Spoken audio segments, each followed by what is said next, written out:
আমি সম্পর্ক ভাঙতে দেখেছি, সম্পর্ক গড়তে দেখেছি, সম্পর্ক হারাইতে দেখেছি, সম্পর্ক আবার ফিরে আসতেও দেখেছি, অনেক রকমের দেখেছি।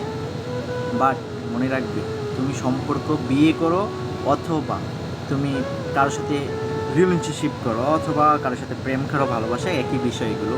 তো এই জিনিসটা সম্পর্ক জিনিসটা তুমি যদি না বইলে আগে কোনো একটা তোমার কিছু থাকে অথবা কোনো কিছু থাকে, এটা যদি না বইলে করো, যখন সেই ব্যক্তিরাই ভাববে তুমি একজন খুবই ভালো, এরপরে তোমার সম্বন্ধে আস্তে আস্তে জানতে থাকবে, তারপর তোমাকে ইগনোর জানানো হবে, তোমাকে ধিক্কার জানাবে, তোমাকে আরও ইগনোর করবে, তুমি আরেকটা শেখা খাইবা।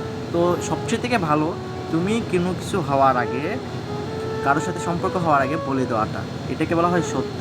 যখন বলে দিবে তখন সে প্রথমে রাগবে, না না না না তুমি তো মনে হয় বেটার নয়, ভালো না।